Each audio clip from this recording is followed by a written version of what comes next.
got so much motherfucking design on right now.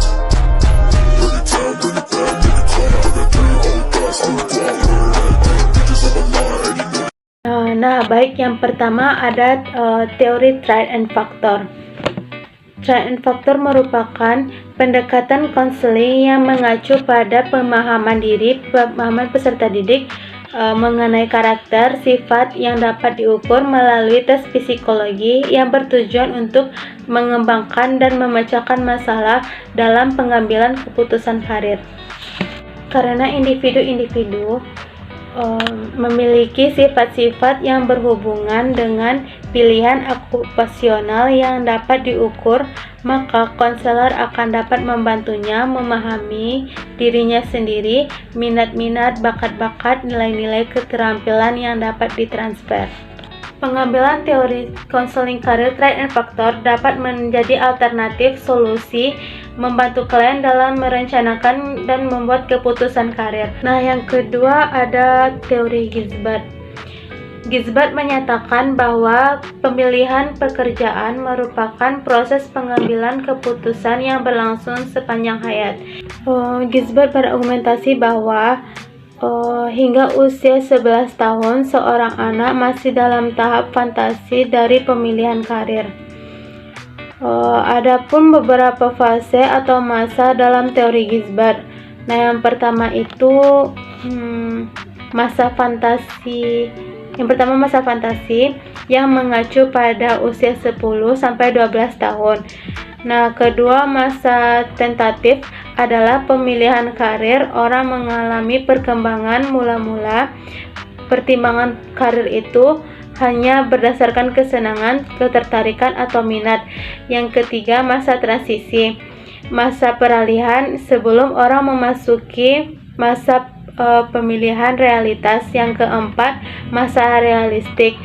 Anak melakukan eksplorasi dengan melakukan penilaian dalam pengalaman kerja pada tuntutan yang sebenarnya. Nah, yang ketiga ada teori Andrew. Andrew mengatakan bahwa bagaimana individu memilih pekerjaan ataupun karir mereka berdasarkan pola asuh.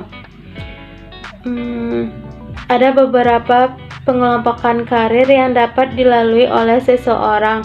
Yang pertama jasa, yang kedua kontak bisnis, yang ketiga organisasi, yang keempat teknologi, yang kelima luar rumah, yang keenam sains, yang ketujuh budaya umum, yang kedelapan seni dan hiburan.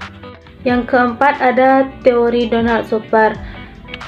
Teori yang dikembangkan Donald Super menyatakan bahwa karir yang akan dilalui oleh seseorang dipengaruhi oleh beberapa faktor, di antaranya faktor yang terdapat pada diri individu itu sendiri, yang kedua berkaitan dengan bakat, yang ketiga minat, kemampuan, sikap, kemampuan intelektual, dan berbagai potensi lainnya.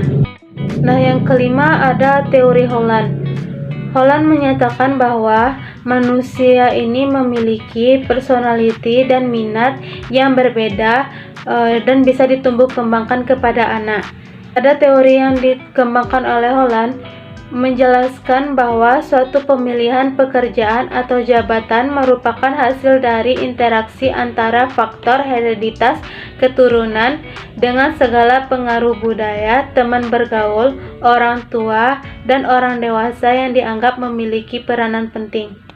Penerapan teori pilihan karir Holland melibatkan individu dalam hal 2 atau 3 hal tipe kepribadian yang menonjol dan mencocokkan tipe-tipe kepribadian masing-masing. Teori ini memprediksi bahwa semakin tinggi derajat kesesuaian antara karakteristik individu dengan pekerjaan, maka semakin baik potensi positif terhadap karir, termasuk keputusan, kegiatan, kegigihan, dan prestasi. Nah, yang terakhir ada teori Krumbolz.